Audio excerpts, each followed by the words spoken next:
찬송가 179장으로 함께 찬양하겠습니다. 찬송가 179장입니다.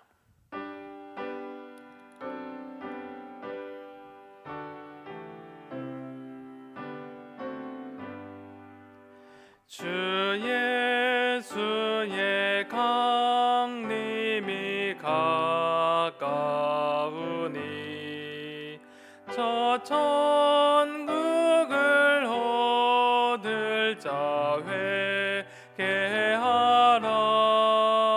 주 성령도 너희를 부르시고 무천사도 나와서 영접하네. 주 예수님 너희를 찾으시니 왜 의심을 하면서 오지 않나.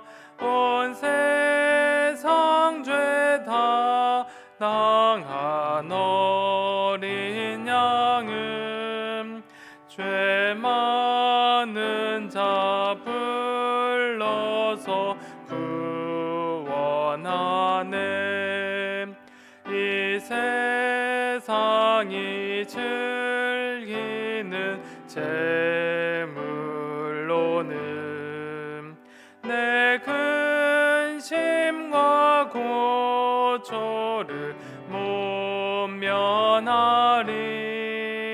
또 숨쉴 때 위로를 못 얻으며 저 천국에 갈 길도 못 찾으리. 내 아버지 주시는 생명 양식 다 배불리 먹고서 영생하라. 곧 의심을 버리고 주께 오면 그 한없는 자비를 힘입으리. 아멘. 오늘 하나님께서 우리에게 주신 말씀은 구약성경 욥기 24장 1절에서 25절까지의 말씀입니다. 구약성경 784면에 기록되어져 있는 욥기 24장 1절에서 25절까지의 말씀을 이 시간 봉독할 때 살아계신 하나님의 음성을 들으실 수 있으시길 바랍니다. 어찌하여 전능자는 때를 정해놓지 아니하셨는고 그를 아는 자들이 그의 날을 보지 못하는고 어떤 사람은 땅의 경계표를 옮기며 양떼를 빼앗아 기르며 고아의 나귀를 몰아가며 과부의 소를 볼모 잡으며 가난한 자를 길에서 몰아내나니 세상에서 학대받는 자가 다 스스로 숨는구나. 그들은 거친 광야의 들나귀 같아서 나가서 일하며 먹을 것을 부지런히 구하니 빈들이 그들의 자식을 위하여 그에게 음식을 내는구나. 밭에서 남의 꼴을 베며 악인이 남겨둔 포도를 따며 의복이 없어 벗은 몸으로 밤을 지내며 추워도 덮을 것이 없으며 산중에서 만나 소나기에 젖으며 가릴 것이 없어 바위를 안고 있느니라. 어떤 사람은 고아를 어머니의 품에서 빼앗으며 가난한 자의 옷을 볼모 잡음으로 그들이 옷이 없어 벌거벗고 다니며 곡식 이삭을 나르나 굶주리고 그 사람들의 담 사이에서 기름을 짜며 목말라 하면서 술틀을 밟느니라. 성중에서 죽어가는 사람들이 신음하며 상한 자가 부르짖으나 하나님이 그들의 참상을 보지 아니하시느니라. 또 광명을 배반한 사람들은 이러하니 그들은 그 도리를 알지 못하며 그 길에 머물지 아니하는 자라. 사람을 죽이는 자는 밝을 때에 일어나서 학대받는 자나 가난한 자를 죽이고 밤에는 도둑같이 되며 간음하는 자의 눈은 저물기를 바라며 아무 눈도 나를 보지 못하리라 하고 얼굴을 가리며 어둠을 틈타 집을 뚫는 자는 낮에는 잠그고 있으므로 광명을 알지 못하나니 그들은 아침을 죽음의 그늘같이 여기니 죽음의 그늘의 두려움을 알미니라. 그들은 물 위에 빨리 흘러가고 그들의 소유는 세상에서 저주를 받나니 그들이 다시는 포도원 길로 다니지 못할 것이라. 가뭄과 더위가 눈 녹은 물을 곧 빼앗나니 수월이 범죄자에게도 그와 같이 하느니라. 모태가 그를 잊어버리고 구더기가 그를 달게 먹을 것이라. 그는 다시 기억되지 않을 것이니 부리가 나무처럼 꺾이리라. 그는 임신하지 못하는 여자를 박대하며 과부를 선대하지 아니하는도다. 그러나 하나님이 그의 능력으로 강포한 자들을 끌어내시나니 일어나는 자는 있어도 살아남을 확신은 없으리라. 하나님은 그에게 평안을 주시며 지탱해 주시나 그들의 길을 살피시도다. 그들은 잠깐 동안 높아졌다가 천대를 받을 것이며 잘려 모아진 곡식 이삭처럼 되리라. 가령 그렇지 않을지라도 능히 내 말을 거짓되다고 지적하거나 내 말을 헛되게 만든 자가 누구랴. 아멘. 오늘 본문은 엘리바스의 3차 조언에 따른 대답, 그 두 번째 본문입니다. 앞서 보았듯이 엘리바스의 조언은 매우 잔인했고 죄가 없지만 있다고 추측하며 욥을 정죄하였습니다. 이에 욥은 이전과 같이 무죄를 입증하고자 주장하며 하나님의 절대 주권을 고백하였습니다. 오늘 본문은 욥의 이러한 대답에 이어서 이 친구들의 주장에 한 걸음 더 나아가 악인이 강성한 것과 이에 따른 하나님의 암묵적인 요구를 밝히고자 합니다. 욥은 친구들이 주장하는 규범적 지혜인 인과응보와 이 악자 필명, 즉 악인은 반드시 망한다는 내용을 인용하지만 이 현실은 여전히 약자들이 악인에 의해서 고통받고 있는 이 사회 구조적 불의를 주목하면서 이 세상이 공평과 정의의 원칙으로 통치되고 있는가라는 질문을 제기하면서 그렇지 않다라는 결론을 내리고 있습니다. 욥이 이렇게 결론을 내린 이유를 오늘 본문을 통해서 알아보며 또 그것이 무엇을 뜻하는지 그리고 이 속에 담겨져 있는 하나님의 뜻이 어떤 것이 있는지 함께 살펴보고자 합니다. 오늘의 본문의 구조는 이 두 개의 구조를 나눌 수 있을 것 같습니다. 첫 번째는 1절에서 17절까지 욥은 하나님이 불의한 현실에 대해서 눈을 감고 계신다라는 것으로 함께 말씀을 진술합니다. 그리고 두 번째에서는 18절에서 25절에 보면 그럼에도 하나님은 이 악인의 형벌을 받아 마땅하다 말하면서 하나님께서 이 악인을 분명히 형벌을 내리실 것이다, 심판하실 것이라 라고 이야기합니다. 오늘 본문을 자세히 한번 살펴보겠습니다. 첫 번째, 하나님이 불의한 현실에 눈을 감으신다 라고 욥은 주장합니다. 욥은 먼저 악한 자들이 약자를 압제해도 아무런 신적인 간섭이 없는 이 기막힌 세상에 대해서 열거하기 시작합니다. 이는 친구들이 말하는 인과응보의 이 지혜를 반증하는 것입니다. 친구들은 악인은 반드시 하나님의 심판으로 망한다. 그들은 지금의 고난은 죄로 인함이다 라고 말하는 이 친구들을 향하여서 욥은 그 반대로 아니다 라고 이야기하며 여전히 악인에 의해 고통받고 있는 약자의 그 현실태를 보여줍니다. 1절에 보면 어찌하여 전능자는 때를 정해놓지 아니하셨는고 그를 아는 자들이 그의 날을 보지 못하는고라고 합니다. 욥은 전능자가 왜 시간을 정해놓지 않고 악인을 멸하지 않는지 이를 아는 자들이 이러한 현실을 보지 못하고 있음을 말합니다. 이는 하나님의 공의와 심판을 아는 자들이 왜 하나님의 심판과 악인의 멸망의 날들을 보지 못하고 있음을 반문하면서 그러면서 현실 속에 나타난 이 약자들의 고통과 악인의 횡포를 나열합니다. 2절에 보면 악인이 땅의 경계서기를 옮기는 것, 즉 당시 땅의 경계를 표시하는 돌을 옮겨서 약자의 땅을 함부로 옮기고 그들의 땅을 빼앗는 것을 보여줍니다. 또한 양떼를 빼앗아 기르는 악인들이 있는 것을 이야기하며 3절부터는 이 채주와 채권자의 비유를 들어 일수를 감당하지 못한 채 이 채무자에게 향해 채주의 가혹한 추심을 하는 것을 보여주고자 합니다.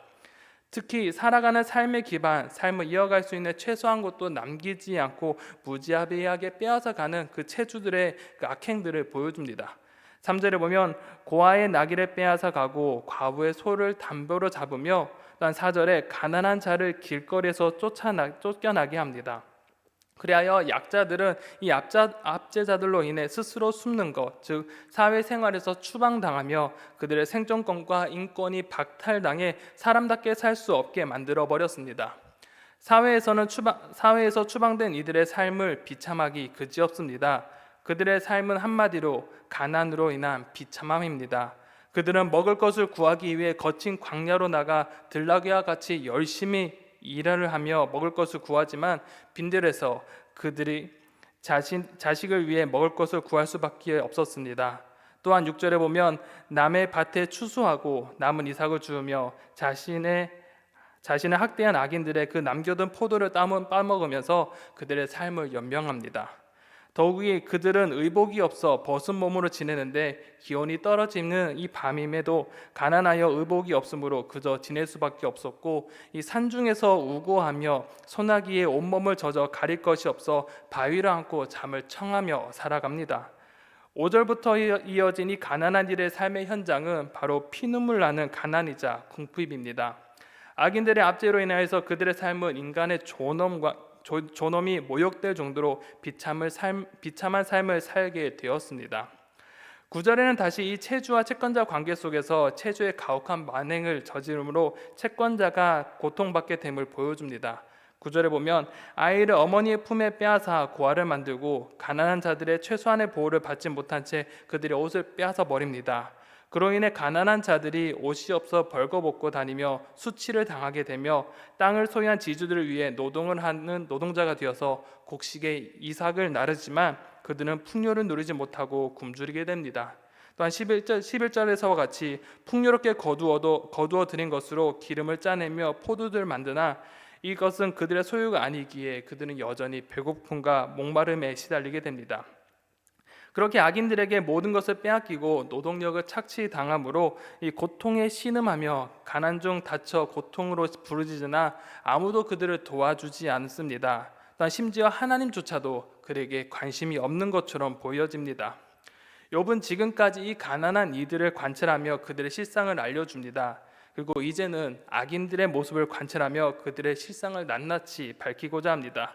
특히 13절에 보면 악인을 지칭하며 광명을 배반한 사람들이라고 말하며 이 빛을 싫어하는 이들을 묘사합니다. 이들은 도리를 알지 못하고 길에 머물지 않는데 이는 공명정대한 삶의 길로 걸어가지 않는 사람들입니다. 특히 살인자들은 이 악행은 낮밤을 가리지 않습니다. 빛이 있는 낮에도 이 사람들을 죽이며 밤에는 도둑질하며 악행을 멈추지 않습니다.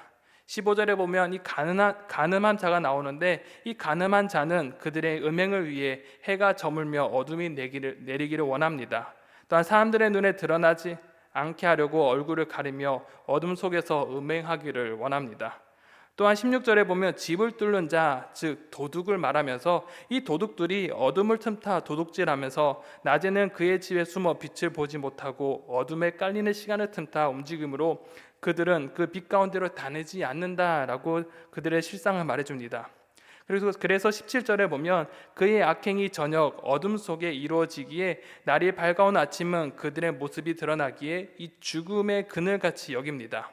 그래서 남들은 아침이 생명의 약동을 느끼는 순간이지만 이들은 오히려 죽음의 그늘로 여기면서 이 낮을 두려워합니다. 결국 악인들에게 낮은 곧 밤이며 빛은 곧 어둠인 것입니다. 하지만 이렇게 기고만장하고 악을 즐겨하는 이런 악인들은 분명하게 형벌을 받게 될 것이라고 욥은 진술합니다. 두 번째 단락에서는 이 욥은 악인은 형벌을 받아 마땅하다라고 주장합니다. 악인들이 처하게 될 운명에 대해 욥은 말합니다. 특히 욥은 다음 진술은 다른 친구들의 말한 것과 유사하게 진행되는 것 같습니다.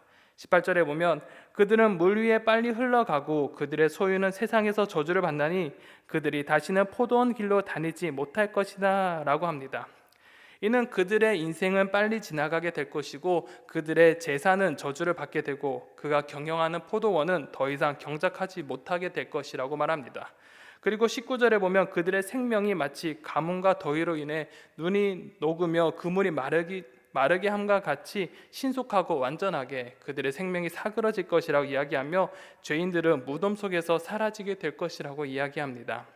특히 악인들의 삶은 금방 잊혀지고 없어질 것인데 이 20절에서와 같이 악인을 품었던 그 모태가 그를 잊어버릴 것처럼 버림을 받을 것이라고 하면서 그가 죽어 무덤에 매장되었을 때 구더기 즉 벌레들이 그 시체를 먹어 치움으로써 죽음으로 사람들의 기억에서 사라지게 될 것이며 악인이 불의의 나무처럼 꺾이게 될 것이라고 말합니다. 그리고 욥은 다시 악인의 대표적인 악을 다시 한 번 더 거론합니다. 그리고 그 악에 강성하다 할지라도 사라지게 될 것이며 없어질 것을 이야기합니다. 하지만 자세히 들여다보면 욥의 논조는 조금 친구들과 조금 다릅니다. 욥의 친구들은 악인은 필시 반드시 망하는데 그 시점은 우리가 단시간에 느낄 수 있는 이 짧은 시간 안에 이루어지는 것을 말합니다. 하지만 욥은 분명히 하나님의 심판이 있지만 그 심판이 있기 전 그들의 강성함과 잘 살아가는 것이 마치 하나님이 그들의 삶을 보존하신 것 같으며 당장 이루어지지 않을 것을 강조합니다. 21절에 보면 그는 임신하지 못하는 여자를 박대하며 과부를 선대하지 아니하는도다 라고 합니다. 악인은 세상의 약한 자를 압제하고 선대하지 않습니다.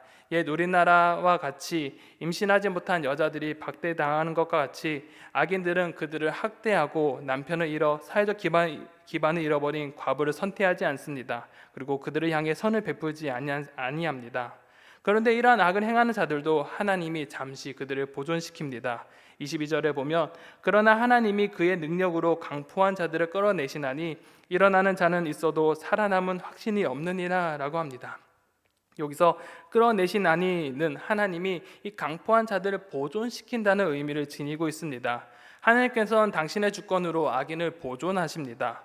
하지만 영원히 하지 않습니다. 악인들은 그들의 삶을 영위하고자 일어설지라도 그들이 살아남을 확신이 없는 것, 즉 삶을 체념하게 될 것이라고 말합니다. 또한 하나님께서는 이 악인들의 삶에 평안을 주시며 삶을 지탱해 주지만 그들의 삶을 시종일관 지켜보신다라고 욥은 말합니다. 그래야 그들의 삶이 잠깐 높아졌을지라도 결국 천대받게 될 것이며 그들이 악으로 쌓아올린 것들이 사라지며 그들이 결국 낮아져서 마치 추수 때 이삭처럼 잘려나갈 것이라고 이야기합니다. 이렇게 욥은 악인이 분명 형벌을 받게 될 것이라고 주장하며 마지막으로 결말을 내고자 합니다. 25절을 보면 가령 그렇지 않을지라도 능히 내 말을 거짓되다 지적하거나 내 말을 헛되게 만들 자 누구나 라고 합니다. 욥은 분명 악인을 멸망하게 될 것이라고 말하며 한 가지를 더 추가합니다. 바로 가령 그렇지 않을지라도 라고 합니다. 이는 악인이 반드시 멸망하지 않을 수 있다는 것을 말합니다. 욥은 분명히 악인이 망할 것이라는 이 믿음과 함께 그렇게 되어야 한다고 생각하지만 그렇게 되지 않을 수도 있다고 그는 말합니다. 이는 친구들이 말하는 악잡필며 인과응보의 그 지혜의 패턴에 따라 모든 것이 흘러가지 않을 수 있다는 것을 꼬집어 이야기하는 것으로서 이 인과응보, 악잡필명의 패턴은 분명 존재하지만 예외가 있을 수 있다라고 주장하면서 그의 말을 마무리하고 있습니다. 오늘 본문에서 나타난 욥은 분명히 하나님께서는 이 악인들을 멸하실 것이라고 믿으며 꼭 그렇게 될 것이라고 믿고 말합니다. 하지만 그렇지 않을지라도 라고 말하면서 여전히 이 땅에 악이 판치며 악인들이 약자를 압제하고 있는 모습을 적나라하게 보여줌으로써 이 세상이 마냥 공의와 정의로 통치되지 않고 있음을 우리에게 알려주고 있습니다. 그리하여서 사람들은 신이 없는 듯 하나님의 통치가 없으며 신앙의 허무함을 주장할 수 있다고 우리 가운데 알려주고 있습니다. 하지만 욥은 이러한 불의한 현실 속에서 신앙의 허무주의를 내세우는 것이 아니라 하나님께서 이 땅을 다스리는 하나님의 주권을 노래하며 하나님의 통치하심을 그는 믿고 나아갑니다. 이 지점에서 이 구약학 교수인 김백운 교수는 욥의 말에서 하나님의 암묵적 요구를 담고 있다라고 말하고 있습니다. 비록 이 땅에 하나님의 심판이 있을 때까지 악인이 득세하고 약자들이 악인의 압제에 고통받는 현실이지만 그때까지 하나님의 사람들이 해야 할 일이 있음을 암묵적으로 말하고 있다라고 설명합니다. 비록 이 땅의 불의로 인해 고통받으며 하나님이 없다 여기는 이들을 향해 하나님의 마음을 품은 자들이 그들을 위로하며 하나님의 주권과 하나님의 통치를 바라보게 하는 것, 그리고 불의를 향해 목소리를 내며 하나님의 나라를 이루어 가려는 그 노력을 하는 것, 이것이 바로 하나님께서 이 땅에 하나님의 사람을 남겨두시고 심판을 유예하시는 것임을, 이것이 바로 이 욥의 주장이라고 그는 설명하고 있습니다. 사랑하는 성도 여러분, 우리 현실은 분명 이 욥이 말한 현실과 동일합니다. 욥이 말한 것과 같이 분명 하나님의 심판 종말의 때는 분명 오며 그때는 악인이 반드시 멸망하게 될 것입니다. 그때 하나님의 나라는 분명 완성될 것입니다. 하지만 지금 우리가 살아가는 우리는 그저 가만히 있어야 할까요? 아닙니다. 하나님의 마음을 품으며 이 땅에 압제받는 이들을 도와주며 그들에게 하나님의 나라를 전하는 삶, 비록 악이 득세하는 시기일지라도 하나님의 법에 따라 순종하며 그 뜻을 이루어가는 삶을 사는 것이 바로 우리가 해야 할 신앙인의 모습이라고 생각되어집니다. 이미 왔으나 아직 오지 않은, 그러나 반드시 이루어질 그 하나님의 나라, 그 나라를 꿈꾸며 오늘 하루도 하나님의 나라를 소망하며 낙심하지 않으며 주님과 함께 힘차게 살아가시기를 소망합니다. 또한 고난 속에서 하나님의 주권을 바라보며 이해되지 않을지라도 하나님의 주권이 우리의 삶을 이끌고 있음을 믿으며 하나님을 신뢰하며 살아가는 오늘 하루가 되시기를 간절히 소망합니다. 기도하겠습니다. 사랑과 은혜가 풍성하신 아버지 하나님, 욥의 말과 같이 이 땅은 여전히 악의 그 힘이 강하며 악인이 강성한 시대를 우리는 또한 살아가고 있습니다. 하나님, 우리는 하나님께서 이 땅에 다시 오실 것과 하나님의 나라가 이 땅에 완성될 것을 우리는 믿고 소망하며 그 나라를 소망합니다. 하나님, 그 날에는 분명 악인이 멸망할 것이고 하나님의 통치가 이 땅에 완성되어질 것이 우리는 믿습니다.